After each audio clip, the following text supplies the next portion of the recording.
I'm Jeff Sikkenga, Executive Director of the Ashbrook Center, and this is The American Idea, where we discuss the ideas, people, and events that have made America what it is today.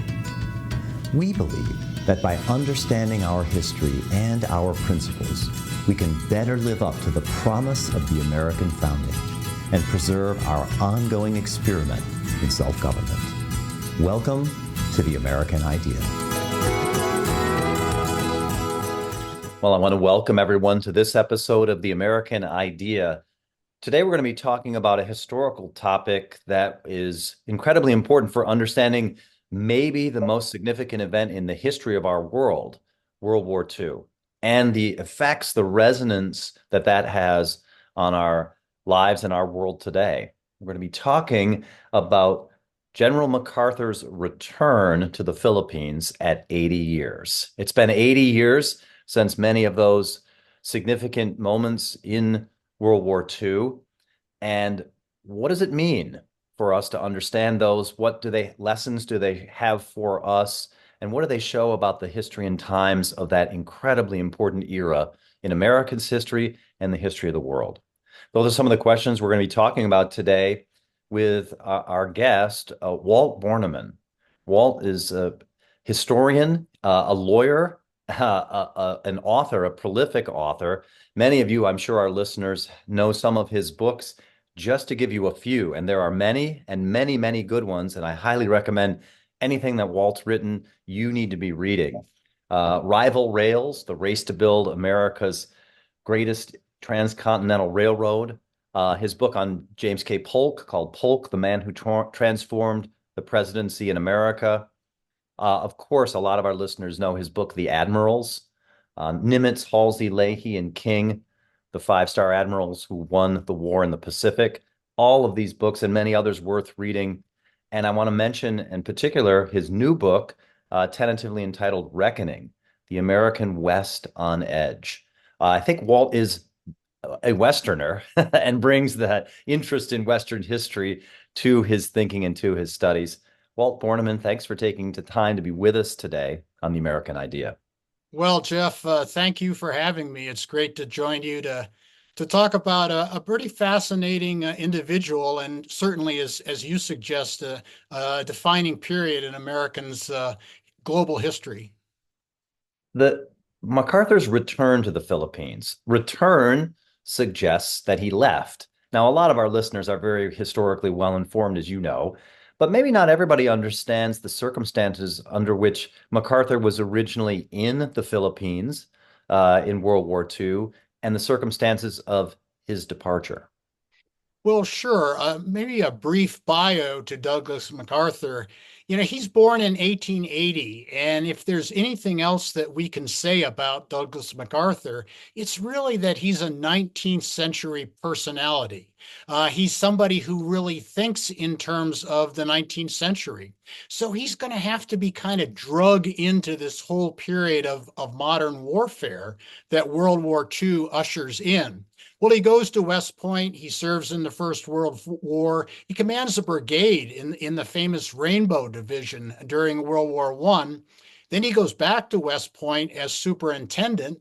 And after that, he becomes an Army Corps commander. And eventually, Herbert Hoover appoints him as Chief of Staff of the U.S. Army. Franklin Roosevelt keeps him on for an additional year beyond his 4-year term. And then MacArthur, who has actually served in the Philippines previously, what's he going to do? He's only in his mid-50s. He's really advanced through the grades rapidly.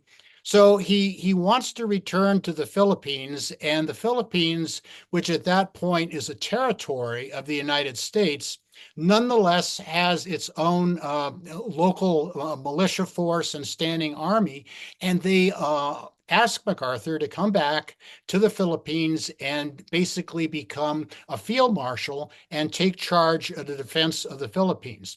You got to remember that this is by this time the late 1930s.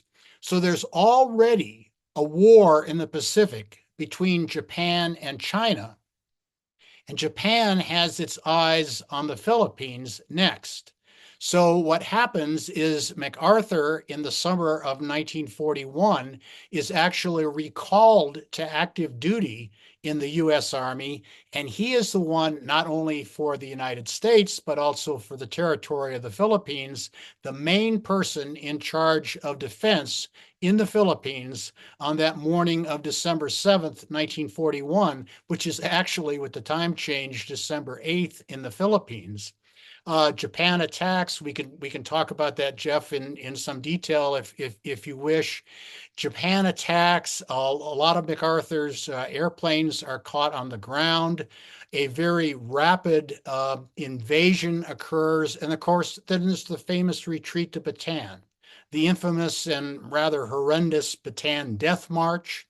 And the long and the short of it is Franklin Roosevelt, in March as president, in March of 1942, orders Douglas MacArthur to, quote, break out of the Philippines and retreat by himself and a small staff to Australia. And we're going to talk a lot about sort of the more glorious periods in MacArthur's life, the good things that he did. But let me just suggest to you right up front, this retreat from the Philippines by MacArthur in a PT boat through choppy seas, horrendous weather. The man is 62 years old, which for the time, I mean, that's a decade younger than I am at this point, but that's for the time, that's a relatively old man. And that's really the low point of, I think, his career. He's in defeat. He's going to Australia. And when he gets to Australia after a difficult plane flight and rail journey, he's almost to Adelaide on the southern coast of Australia, and he utters those relatively famous words, "I shall return," when he's asked about, why are you here? What's going on? What's the fate of the Philippines? George Marshall, Army Chief of Staff, and Franklin Roosevelt try to kind of convince MacArthur to say, well, couldn't we kind of edit that and say, we shall return as the American people? But no, I think that says a lot of MacArthur's personality, his proclivity to singular pronouns, and yet I shall return really sets up the story in a nutshell of the next 2 years of the war in the Pacific until he finally does 80 years ago this month. Let's talk a little bit about the initial Japanese invasion. Why does it catch MacArthur so off guard? Was that symptomatic of all U.S. forces? I think we think December 7th, we think of Pearl Harbor and only Pearl Harbor. We forget the multi-pronged Japanese attack in the Pacific. Tell us about that Japanese attack on the Philippines. It was definitely multi-pronged, and I think MacArthur definitely anticipated some level of assault against the Philippines, but he actually thought, and he's on record telling a British admiral just a couple days before, I think the war will come in the spring. Well, that was 4 months away or whatever the calendar. And I think that, like most forces, and of course, the British forces in Malaya were also taken by surprise, no one really quite understood. And certainly, Pearl Harbor is the classic case of it in terms of what air power and carrier based air power can do. There really was no expectation by MacArthur that there was going to be that kind of assault. And by the way, it's kind of interesting that MacArthur later, and sometimes there's a lot of different myths to MacArthur we could talk about, but one of which was that he was sort of left out there on his own in the Philippines. Well, believe it or not, from a preparation standpoint and the kind of supplies, and I'm thinking now P-40 fighters and B-17 bombers, the Philippines was actually one of the best supplied locations in the entire Pacific from the American standpoint. And yet, when we talk about, I think part of the amazing story about Leyte that we're going to get into and MacArthur's return there is that on December 8th, 1941, MacArthur's heavily supplied in the context of the time, but he still only has 16 B-17 bombers at his command 16 for the entire country. for the entire country of the Philippines. Wow. So as you say, America is just simply unprepared in materiel and strategy and preparation for that kind of Japanese invasion. MacArthur successfully makes it to Australia. He says, "I shall return." You said something really interesting. That would define much of the war in the Pacific for the next 2 years. What do you mean by that? Well, I think that, at two levels. I think at a psychological level, it defines the spirit of not only the Americans, but the Allies. You got to remember that Australia, even though sometimes MacArthur kind of pushed them aside in the glory moments, Australia has a lot of not only territory, but also troops involved with this.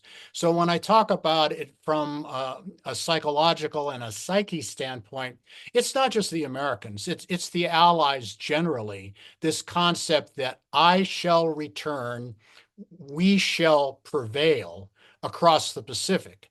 That's the importance at the psyche level. Now, the second thing is that we need to remember that Pearl Harbor is thousands of miles to the north and east, of course, but it sets up two over the course of the war, two dual avenues of advance against Japan. One is definitely westward from the Hawaiian Islands. We've got in June of 1942 the great victory at Midway that Chester Nimitz organizes.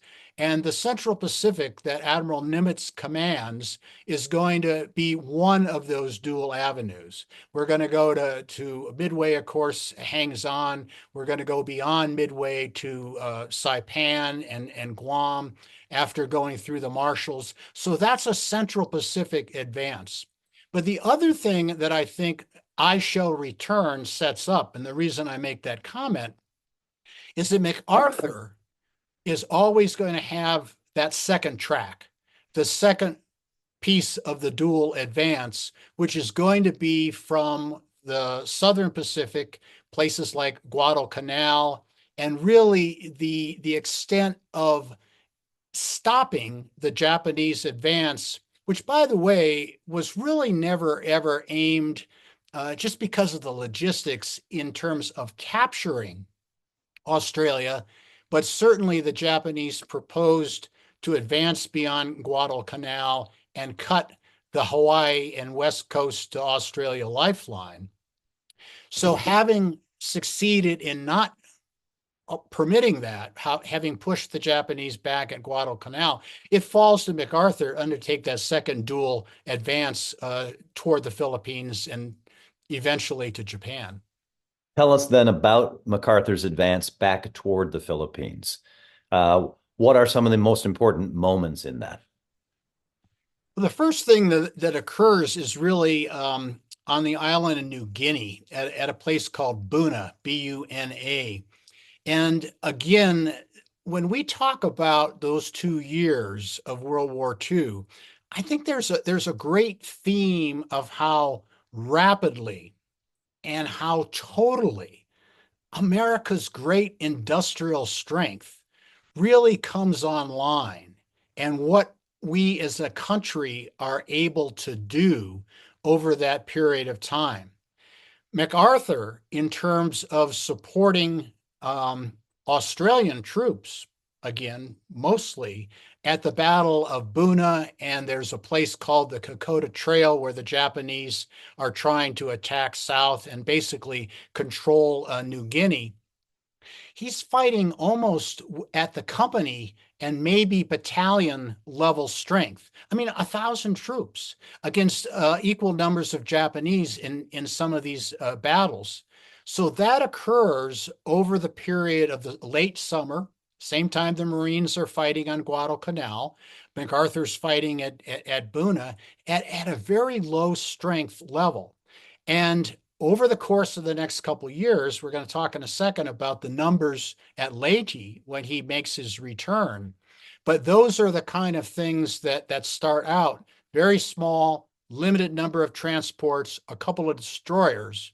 And beyond New Guinea, MacArthur's going to look at the map and say by March of 1944, he's going to invade the Admiralty Islands. And again, at that point, he's got a few thousand troops that are going in there.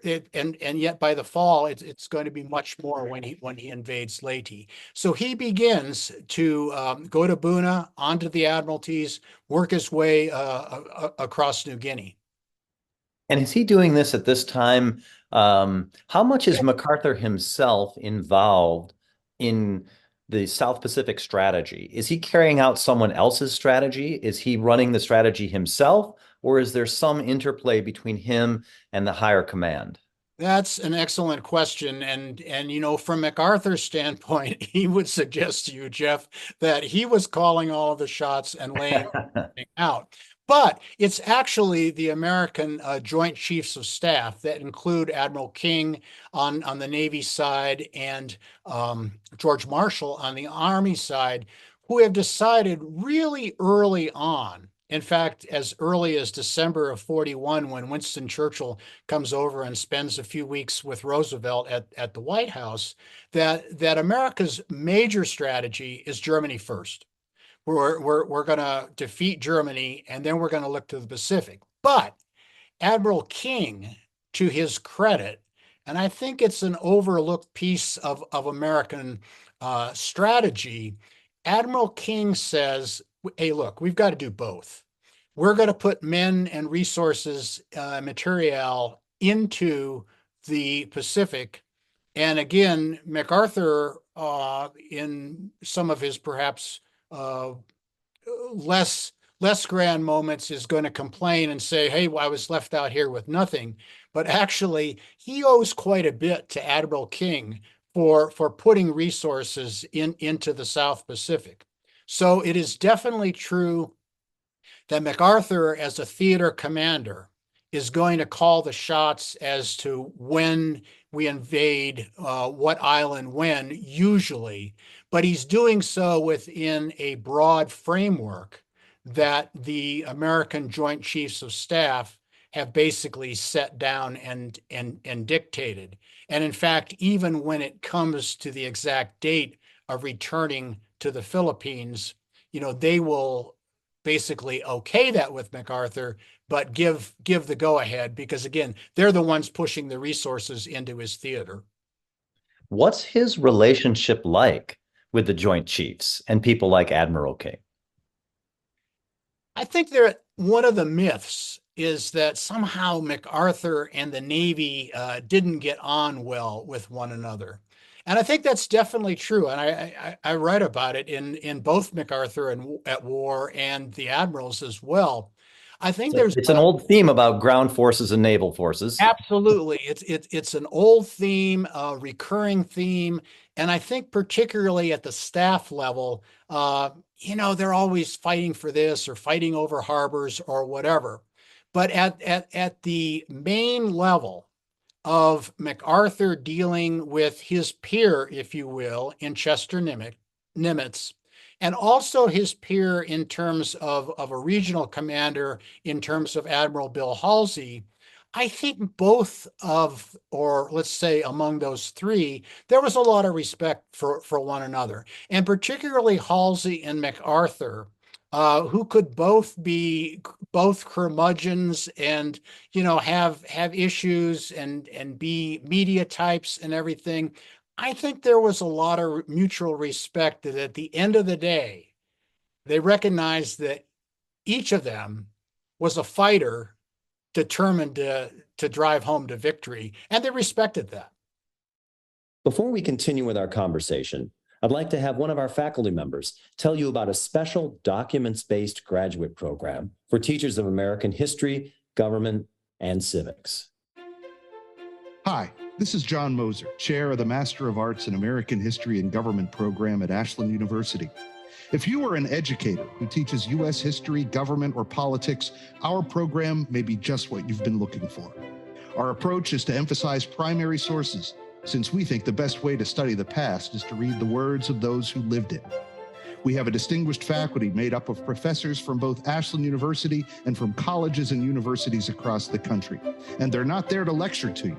We think it's better to learn through conversation about the documents. Ours is a hybrid program with two different types of seminar. The first are our week-long intensive in-person courses during the summers on the beautiful campus of Ashland University. The second are our live synchronous online seminars offered throughout the year.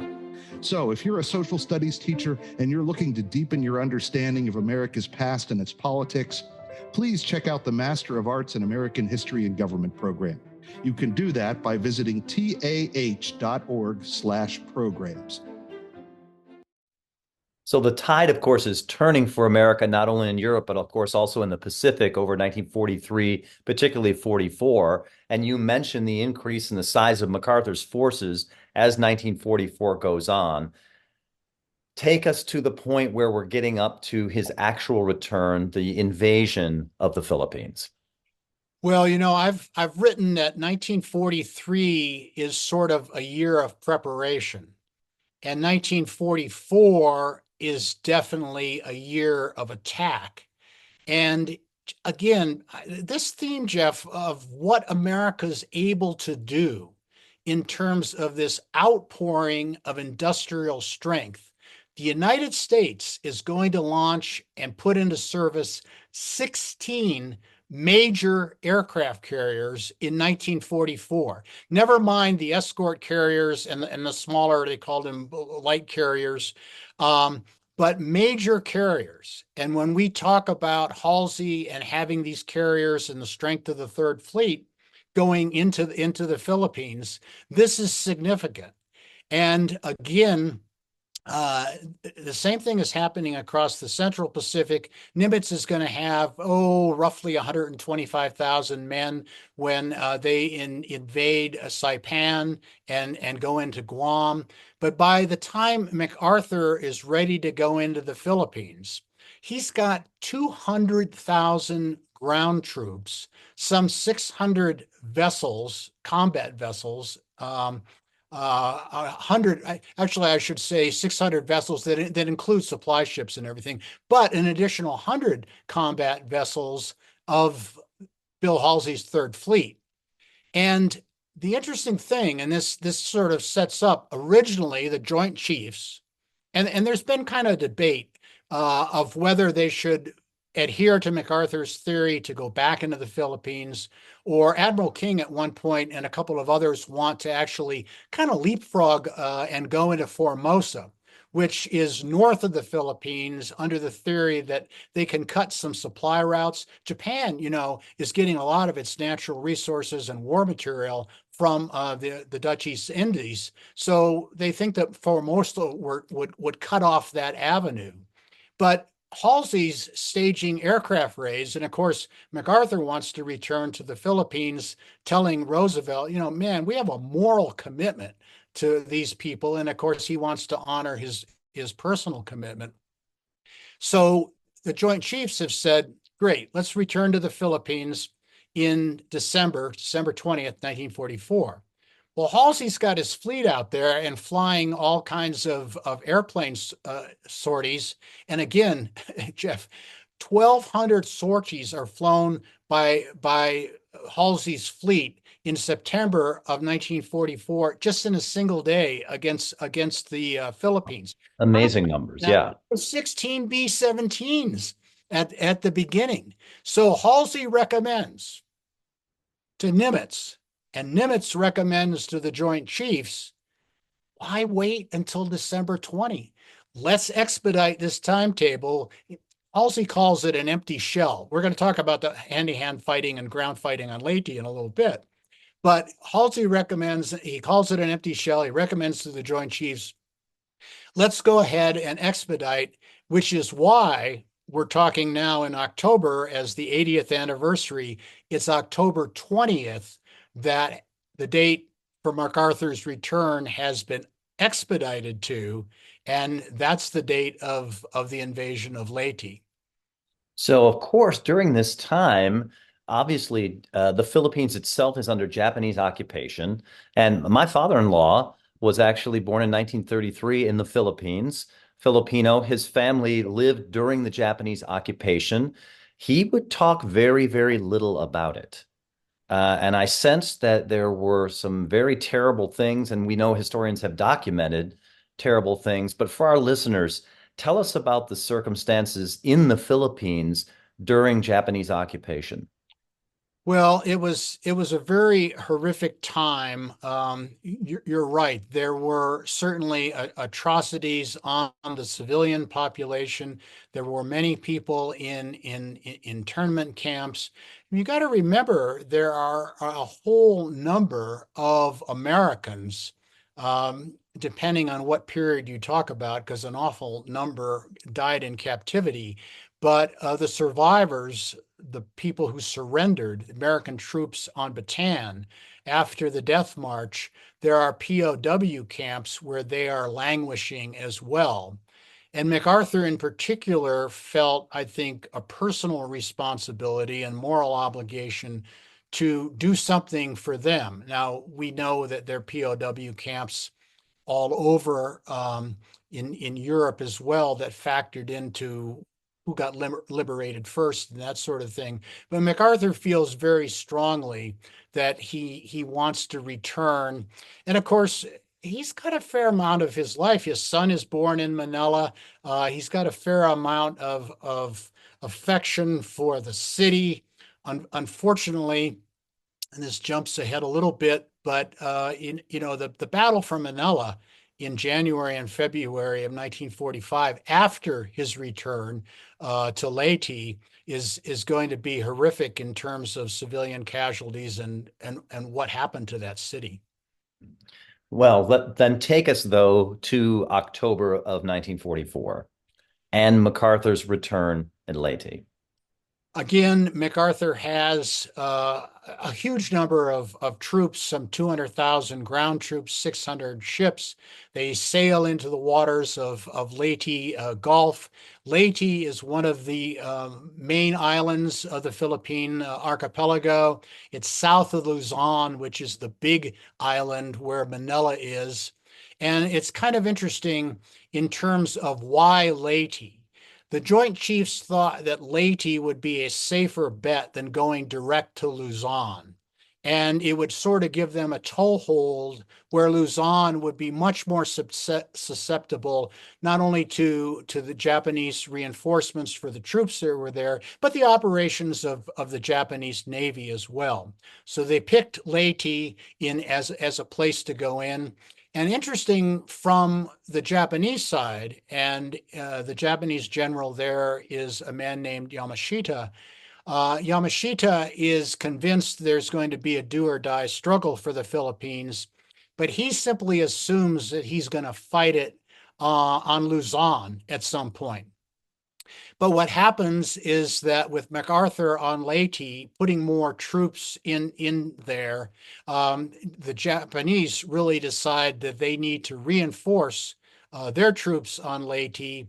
And over the course of, November and December of 1944, after MacArthur's initial return, there's a tremendous amount of Japanese troops that are pushed into Leyte. So the fight for Leyte becomes one of the hardest and most difficult that MacArthur faces.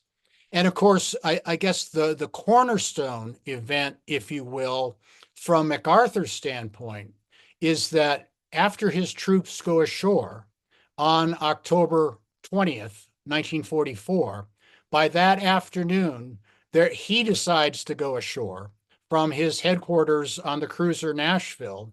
And there's the famous scene of him wading through the surf. He's got his staff, he's got people of the Philippine Army staff, and really with understandable emotion. The reports showing his hands shaking a little bit and emotion in his voice when he proclaims, "People of the Philippines, I have returned."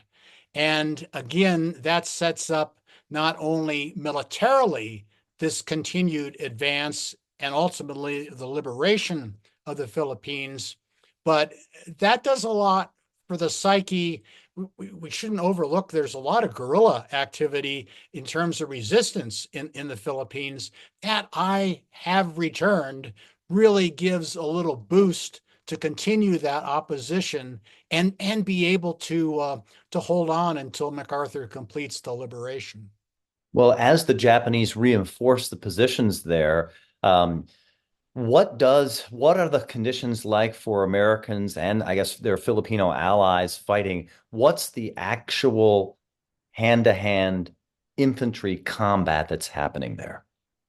Well, MacArthur, despite the fact that sometimes it's that he's the sole person involved, MacArthur, to his credit, really has always done a wonderful job of what I would call, and what today everybody knows as, joint operations. So he has a great man, George Kenney, in charge of his Air Force, Kincaid in charge of the Navy, Kruger and Eichelberger are going to command his ground troops. But the point I guess I want to make, which does lead to some of that hand-to-hand, pretty grisly fighting in the jungle that you reference, is that Leyte is one of the few places of all the islands that MacArthur's forces invade that he is unable, or Kenney, his air chief, is unable to establish air superiority really early in the campaign. Couple of reasons for that. One is the weather on particularly the eastern side of the islands, in the island of Leyte, kind of a rain curtain. So on MacArthur's side, it's raining cats and dogs, and the other side, the Japanese can mount all kinds of air operations. So MacArthur's Air Force is not only unable to fly, but the Seabees who are in there trying to construct airfields for him are having a difficult time doing that. So Japan, in terms of mounting its assault against the beachhead, is really able to, if not superiority, challenge the American fighters for control of the sky for a good number of weeks early in the campaign. And that, of course, bogs down the ground forces. So it's wet. It's miserable. It's a tough slog in terms of being able to do anything. And the twin beachheads that MacArthur establishes start to fight their way, one counterclockwise, the other clockwise from the east around the island. But it's really not until almost Christmas time, December of 1944, when, as you say, in Europe, the Battle of the Bulge is happening, that MacArthur is able to kind of surround the island and finish off his bulge, if you will, in terms of the Japanese reinforcements that have gone into Leyte at a place called Ormoc. So then, of course, the push is on to Luzon and Manila. Tell us about the struggle that happens then in early 1945 as MacArthur continues his advance. Well, MacArthur wants to return to Manila, of course, and they land in early January of 1945 at a place called Lingayen Gulf. If you look at my book, The Admirals, that line of battleships that's on the cover is actually going into Lingayen Gulf. And the interesting thing, again, I don't mean to overstate it, but it's a fact. America's industrial strength, those battleships that are in that line, many of them, including leading the line, the USS Pennsylvania, are survivors from Pearl Harbor. We know we lost the Oklahoma and the Arizona, but the rest of those battleships attacked at Pearl Harbor are active in the Philippine campaign and central to MacArthur's return. So the Navy leads the way into Lingayen Gulf. The troops under Walter Kruger and his Sixth Army land, begin a really fast march toward Manila. And once again, MacArthur's really up at the front, saying, come on, we got to do this faster. We got to do this faster. And yes, a little bit of it is, again, there's an ego part, certainly, to return to Manila, but very definitely there's also a caring part on his part as to what's going on with the civilians, what's going on with the POWs, how can we save the city itself. And of course, the Japanese, rather than retreating from Manila, really decide to hunker down, and again, it's hand-to-hand fighting before MacArthur's actually able to retake the city. There's another assault then that's led by paratroopers that come in from the south, and there's a kind of a pincer movement to finish off the Battle of Manila then by March of 1945. So during this time of the assault from October of 44 all the way through March of 45, do we know anything about what the Japanese themselves thought of MacArthur? Well, I think the Japanese, particularly Yamashita, had a lot of respect for MacArthur. They certainly consider him, obviously, the enemy. There's not the reverence that's going to be attached by the Japanese people to MacArthur after his administration of Japan at the end of the war.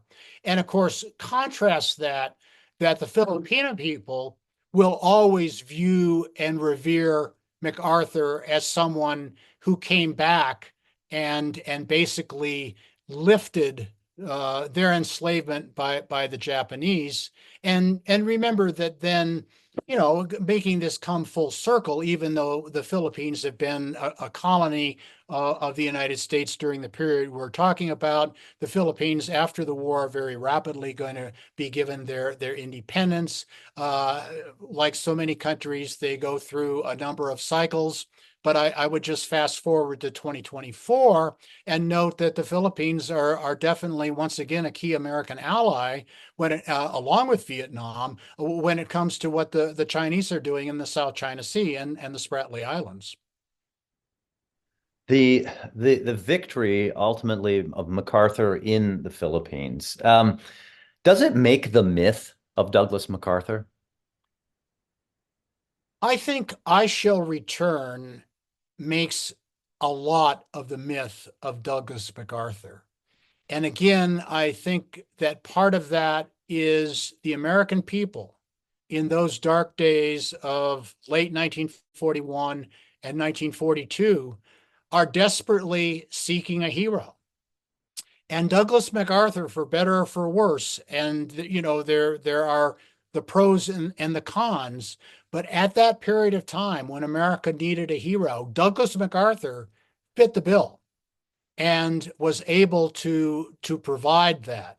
Sometimes the Navy, in particular, Admiral King, didn't want any publicity, didn't want anybody to telegraph where they were. But everyone knew where MacArthur was, originally in the Philippines, and then he escapes to Australia and is talking about going back. So I think there's a huge element that is part of the psychological winning of World War II that stands squarely on MacArthur's shoulders, and his comment that I shall return, even though we know in the broadest sense it was not only we, the American people, but we, the Allies, who returned to the Philippines. You've had a chance now to study MacArthur at some length in your books and in your own historical studies outside of this book. What's your verdict, if this is a fair question? What's your verdict on Douglas MacArthur?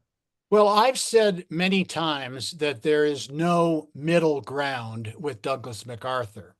I've tried to present in MacArthur at War a balanced view, because I think he did some very good things. On the one hand, I've pointed out that I thought his embrace of joint operations was critical to the success of the war in the Pacific, even though he sometimes maybe exaggerated what he did with fewer casualties. He actually had a number of casualties, but deep down, MacArthur really cared about the troops under his command. Those were some of the good things. On the other side, there's no question that he was entirely egotistical.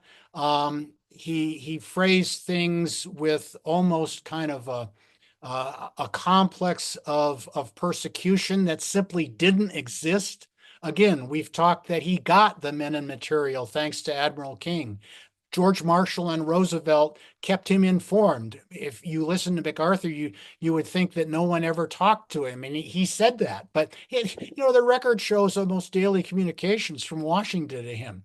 So there are these polar opposites, almost, if you will, that pull apart and leave no middle ground. But certainly, for what was necessary and what was needed by the American people in 1942 in particular, Douglas MacArthur played a central role in energizing America to win World War II. And certainly I would suggest the cornerstone of that 80 years ago this month is indeed his return to the Philippines at Leyte.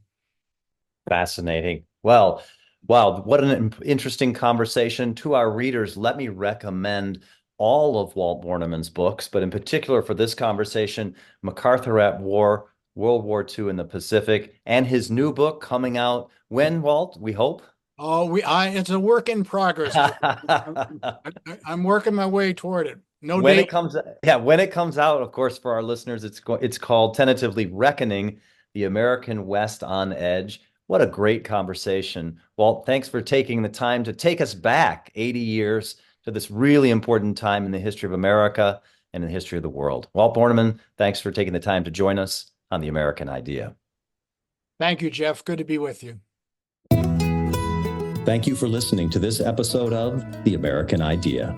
If you enjoyed this episode, remember to subscribe at Apple Podcast, Spotify, or wherever you get your podcasts, and leave a 5-star review. If you want to learn more or get involved in Ashbrook's vital work, visit our website, ashbrook.org.